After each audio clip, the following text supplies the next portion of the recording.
कैसे, आखिर कैसे कोई प्लेयर इतना एटीट्यूड रखते हुए, इतना अग्रेशन रखते हुए वर्ल्ड का नंबर 1 बैट्समैन बन सकता है, वो भी एक टीम का कैप्टन होकर। यही सब सवाल चलते थे जब एक टाइम पर रिकी थॉमस पॉन्टिंग बैटिंग करा करते थे, फिर चाहे वो ऑस्ट्रेलिया को इनविंसिबल टीम बनाना हो या फिर 3 कंसेक्यूटिव वर्ल्ड कप जीतना। इस प्लेयर ने वो सब अचीव करा ऑस्ट्रेलिया के साथ जो कि किसी ने इमेजिन भी नहीं किया होगा, जो उन्हें उस टाइम का अनडिस्प्यूटेड गोट बनाता है। In the elite people of Australian cricket, he ticks every box. Achievement से लेकर अग्रेशन तक पॉन्टिंग ने थ्रू आउट द करियर वो सब करा जो उन्हें जीत दिलवा सकता था, फिर चाहे वो सही हो या फिर गलत। आज के इस वीडियो में हम बात करेंगे उस विलन की जो कि विलन होते हुए भी कई हीरोज से ऊपर थे।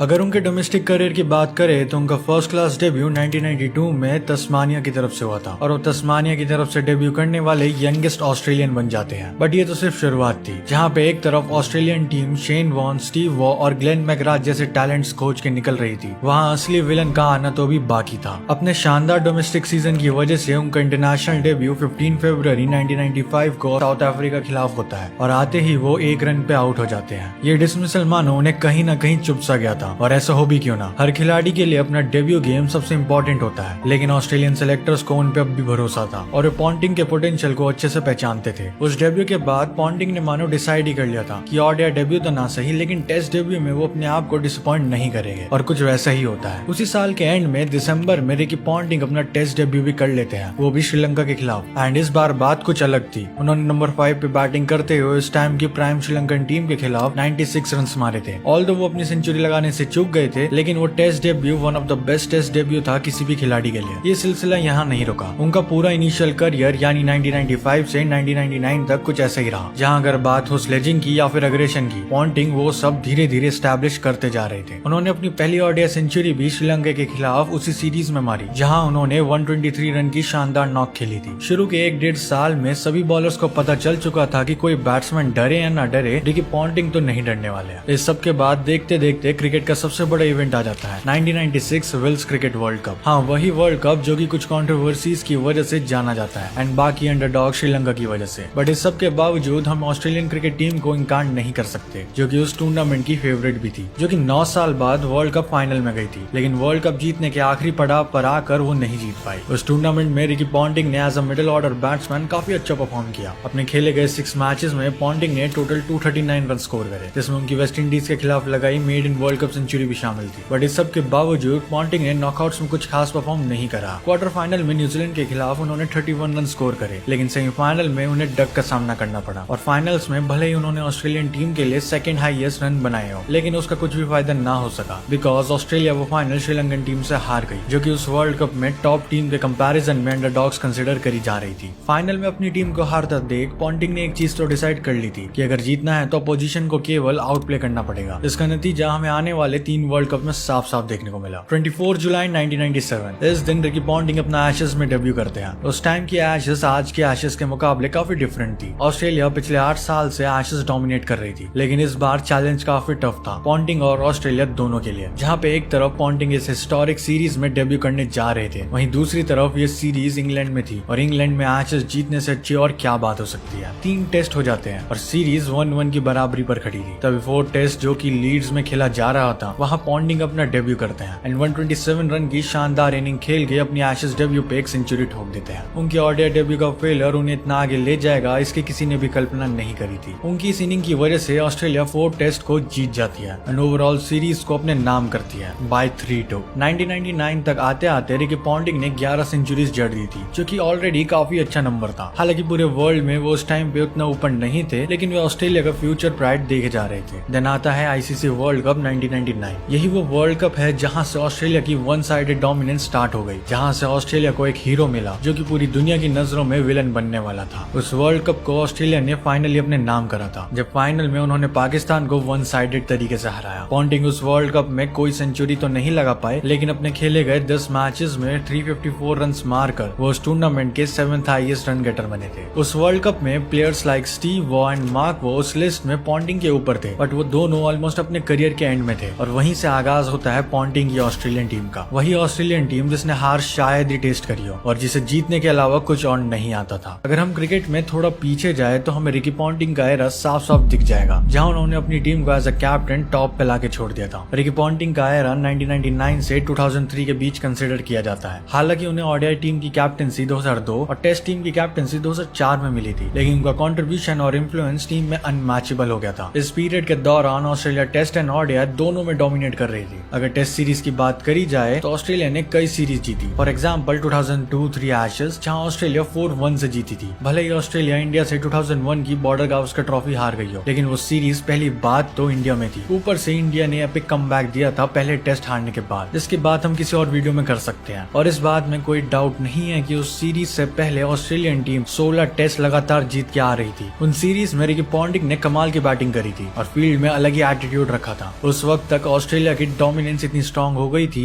कि 2003 से 2007 की ऑस्ट्रेलियन टीम को अब तक की बेस्ट टीम माना जाता है। बट ये सब तो सिर्फ शुरुआत थी और डोमिनेशन का राइज हमें और देखने को मिला जब रिकी पॉन्टिंग को कैप्टनसी दी गई थी। अर्ली 2000s में ऑस्ट्रेलियन टेस्ट टीम काफी अच्छा परफॉर्म करते हुए नजर आ रही थी, लेकिन ओडीआई टीम का हाल कुछ उतना खास नहीं था। इस सब की वजह से स्टीव वॉ ने 2002 में ओडीआई कैप्टनसी छोड़ दी थी एंड फाइनली रिकी पॉन्टिंग को कैप्टनसी दे दी जाती है। एक तो अग्रेसिवनेस, ऊपर से टीम का बेस्ट बैट्समैन, एंड जब वही प्लेयर टीम का कैप्टन बन जाए तो चीजें काफी हीटअप तो होनी ही थी। पॉन्टिंग को ओडीआई की कैप्टनसी मिलने के बाद मानो ऐसा लग रहा था कि उनका टेस्ट फॉर्म भी एलिवेट हो रहा है। 2002 की साउथ अफ्रीका की टेस्ट सीरीज में उन्होंने अनबीटन 100 मारा, जिसने उन्हें वो सीरीज 2-1 से जितवाने में मदद करी। उन्होंने लेटर 2002 में पाकिस्तान के खिलाफ भी कमाल की बैटिंग करी, जहां उन्होंने केवल 3 टेस्ट मैचेस में 85.50 की एवरेज से 342 रन ठोक दिए और ऑस्ट्रेलिया वो सीरीज 3-0 से जीत गई। पॉन्टिंग ना ही केवल as a captain but also as a player काफी कंट्रीब्यूट कर रहे थे as compare to other people. But अभी मेन चीज आनी बाकी थी और वो थी 2003 का ओडीआई वर्ल्ड कप। 2003 के वर्ल्ड कप को कौन ही भूल सकता है। वो वर्ल्ड कप उस टाइम के हर इंडियन फैन को याद ही होगा। न केवल इंडियन टीम उस वर्ल्ड कप के फाइनल्स तक गई थी, बट उस वर्ल्ड कप में इंडियन टीम की जान सचिन तेंदुलकर ने रिकॉर्ड ब्रेकिंग 673 रन बनाए थे। But at the same time वो वर्ल्ड कप उस टाइम के इंडियन फैंस के लिए एक नाइटमेयर से कम नहीं था। सचिन तेंदुलकर से लेकर सौरव गांगुली तक पूरी इंडियन टीम को ऑस्ट्रेलिया से हार झेलनी पड़ी और इसका रीजन था रिकी पॉन्टिंग। अगर इस वर्ल्ड कप की शुरू से बात करें तो ऑस्ट्रेलिया आउटस्टैंडिंग फॉर्म में लग रही थी। मानो ऐसा लग रहा था कि वो हर मैच बस फॉर्मेलिटी के लिए खेल रही हो और उन्हें पता था कि ये वर्ल्ड कप ऑलरेडी उनका ही है। न ही केवल ऑस्ट्रेलिया ग्रुप स्टेजेस में अनबीटन रही, लेकिन सुपर 6 में उन्होंने एक भी मैच नहीं हारा। ब्रेट ली से लेकर मैथ्यू हेडन तक, मैकग्राथ से लेकर एडम गिलक्रिस्ट तक, सभी प्लेयर्स अलग ही फॉर्म में लग रहे थे। बट इस सब की वजह और फिर ऐसा कह लो कि इन सब की ताकत और कोई नहीं, उनके कैप्टन रिकी पॉन्टिंग थे, जो कि टीम में एक चैंपियन मेंटालिटी लाते थे, क्योंकि वे खुद 1999 के वर्ल्ड कप विनर थे। फाइनल मैच आते आते किसी को भी नहीं लग रहा था कि टीम हार भी सकती है। फाइनल मैच में ऑस्ट्रेलिया इंडिया के अगेंस्ट थी। पॉन्टिंग उस फाइनल मैच से पहले 285 रन बना चुके थे, जो कि सौरव गांगुली एंड सचिन तेंदुलकर के बाद थर्ड हाईएस्ट थे उस वर्ल्ड कप में। लेकिन जहां एक तरफ इंडियन टीम 2 से 3 प्लेयर्स के भरोसे मैच जीत रही थी, वहीं यहाँ एक से एक बढ़कर प्लेयर कंट्रीब्यूट कर रहे थे। फाइनल मैच आता और ऐसा लग रहा था कि रिकी पॉन्टिंग उसी मैच का इंतजार कर रहे थे। पहले बैटिंग करते हुए ऑस्ट्रेलियन टीम 105 पे अपना पहला विकेट खो देती है and Ricky Ponting 14th over में क्रीज पर आ जाते हैं और बस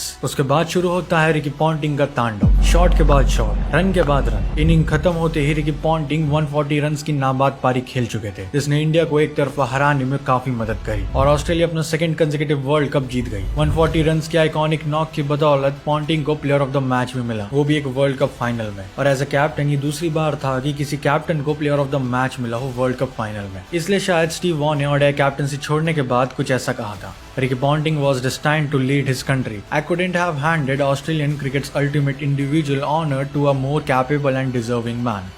रिकी पॉन्टिंग 2004 से 2006 तक अपनी प्राइम फॉर्म में थे और ये कहना गलत नहीं होगा कि उन्हें 3 से 4 साल में पॉन्टिंग ने अपोजिशन को सबसे ज्यादा धोया। उन्होंने इस पीरियड के दौरान 65 टेस्ट इनिंग्स में 3574 रन तक मारे, जो कि किसी भी प्लेयर के द्वारा उस टाइम के हाईएस्ट थे। इसमें 13 सेंचुरीज और 15 हाफ सेंचुरीज भी शामिल थी एंड कलेक्टिव एवरेज 65 का था। ये स्टैट्स देखने में इतने अमेजिंग है कि अगर आप उसी पीरियड के दौरान द ग्रेट सचिन तेंदुलकर के स्टैट्स देखोगे तो उनकी कहानी कुछ और ही है। सचिन ने उस पीरियड में 47 टेस्ट इनिंग्स में 1626 रन बनाए थे with 4 centuries and 6 half centuries with a collective average of 39.6। यानी पॉन्टिंग उस एरा में सभी बैट्समैन को अपने पीछे छोड़ चुके थे और ऐसा ही कुछ उनकी कैप्टनसी में भी दिखाई दे रहा था। लेकिन इन सब के बावजूद पॉन्टिंग एक कंट्रोवर्शियल प्लेयर थे। अपने एग्रेशन की मदद से उन्होंने जितनी ग्लोरी अचीव करी थी उतने कंट्रोवर्सीज भी उस फेस में शामिल थे। पॉन्टिंग का रूड बिहेवियर और एग्रेशन कई बार फील्ड में मुश्किलें खड़ी कर देता था। लेकिन पॉन्टिंग ने कितनी बार आईसीसी कोड ऑफ कंडक्ट को तोड़ा ये तो पॉन्टिंग को भी याद नहीं होगा। इसी पीरियड के दौरान उन्होंने ऑस्ट्रेलिया को एक चैंपियंस ट्रॉफी भी जितवाने में मदद करी, वो भी 2006 में। 1999 की शुरुआत में खबर आती है कि पंटर यानी रिकी पॉन्टिंग किसी क्लब की एक सीरियस कंट्रोवर्सी में शामिल थे। उनकी क्लब में एक सीरियस लड़ाई हो गई थी जिसकी वजह से उन्हें काफी चोट भी लगी थी। इस अग्रेसिव बिहेवियर की वजह से आईसीसी ने उन्हें 3 मैच के लिए सस्पेंड तक कर दिया था और उसी इंसिडेंट की खबर आने के बाद पंटर का गैम्बलिंग को लेकर शौक पूरी दुनिया के सामने आया था।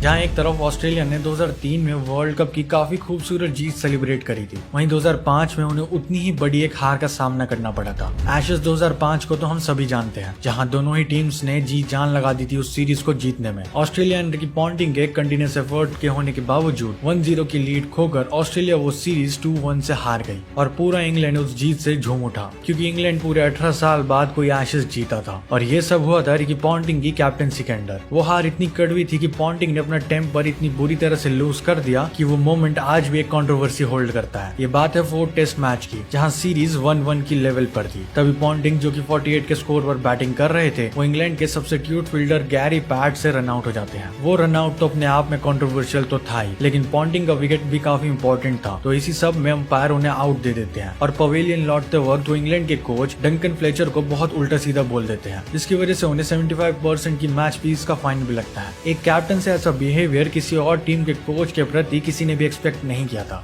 देन आता है one of the biggest controversial moment, 2008 का मंकी गेट स्कैंडल, जो कि आप में से कई लोगों को याद भी होगा। इसके ऊपर हमने ऑलरेडी एक सेपरेट वीडियो बना रखी है, जिसको आप आई बटन पे क्लिक करके देख सकते हो, वरना लिंक डिस्क्रिप्शन में मिल जाएगा। उस स्कैंडल की बैक स्टोरी ही कहीं ना कहीं उस टेस्ट मैच में छुपी हुई थी, जहां इंडियन टीम का लाख एफर्ट्स करने के बावजूद इंडिया वो टेस्ट मैच दुनिया की वर्स्ट अंपायरिंग की वजह से हार गई। उस सब के बीच एक ऐसा भी इंसिडेंट हुआ था जहां बैट्समैन का डिसमिसल काफी डाउटफुल था। तभी अंपायर ने फील्डर की तरफ, जो कि पॉन्टिंग थे, उनसे डायरेक्टली पूछा कि वो आउट है या नहीं, एंड पॉन्टिंग ने अंपायर को उंगली ऊपर उठाते हुए साफ साफ आउट देने के लिए कहा एंड अंपायर भी उस डिसीजन को आउट डिक्लेयर कर देते हैं। कमेंट्री बॉक्स में बैठे हुए सुनील गावस्कर इतना भड़क गए कि उन्होंने रिकी पॉन्टिंग एंड अंपायर को काफी क्रिटिसाइज भी करा। लेकिन ऐसे ही थे Ricky Ponting, controversies and aggression से भरे हुए। देखते ही देखते 2007 का वर्ल्ड कप आ जाता है और ये कहना गलत नहीं हो कि इस वर्ल्ड कप को भी ऑस्ट्रेलिया सिंगल हैंडेडली डोमिनेट करती है। लेकिन इस बार बात कुछ और ही थी, जहाँ पे 2003 में ऑस्ट्रेलिया का हर एक प्लेयर फॉर्म में था और यंग भी था। वहीं पे 2007 आते आते प्लेयर की एवरेज एज 34-35 हो चुकी थी। पॉन्टिंग को 33 इयर्स के हो चुके थे, लेकिन इतनी एज में मानो उनका फॉर्म और भी बढ़ता जा रहा था। स्कॉटलैंड के खिलाफ पॉन्टिंग उस वर्ल्ड कप में पहली सेंचुरी लगाते हैं और शानदार तरीके से अपने एक और वर्ल्ड कप का आगाज करते हैं। ऑस्ट्रेलिया इस बार भी बिना कोई मैच हारे वर्ल्ड कप जीत जाती है और Ponting 3rd consecutive world cup अपने नाम करते हैं। ऑस्ट्रेलिया के प्लेयर ग्लेन मैकग्राथ उसके बाद इंटरनेशनल क्रिकेट से रिटायरमेंट लेने का फैसला करते हैं और उस वर्ल्ड कप के मैन ऑफ द टूर्नामेंट भी बन जाते हैं। 2007 का वर्ल्ड कप जीतने के बाद ऑस्ट्रेलियन टीम के वर्ल्ड कप में विनिंग स्ट्रीक 29 तक पहुंच चुकी थी, यानी ऑस्ट्रेलियन टीम ने 29 वर्ल्ड कप मैचेस लगातार जीते थे। But as a captain Ricky Ponting अपना 2nd वर्ल्ड कप जीत चुके थे एंड एज अ कैप्टन ये करने वाले वो दूसरे खिलाड़ी बन चुके थे। ये सिलसिला 2009 की चैंपियंस ट्रॉफी तक चला, जहां उन्होंने न्यूजीलैंड को हराकर 2009 की चैंपियंस ट्रॉफी भी अपने नाम करी। रिकी पॉन्टिंग की एज कैप्टन वो 4th आईसीसी ट्रॉफी थी एंड उन्होंने अपनी लीडरशिप और बैटिंग की वजह से ऑस्ट्रेलियन टीम को न्यू हाइट्स तक पहुंचा दिया था। वो अच्छे प्लेयर होने के साथ साथ एक आउटस्टैंडिंग फील्डर भी थे।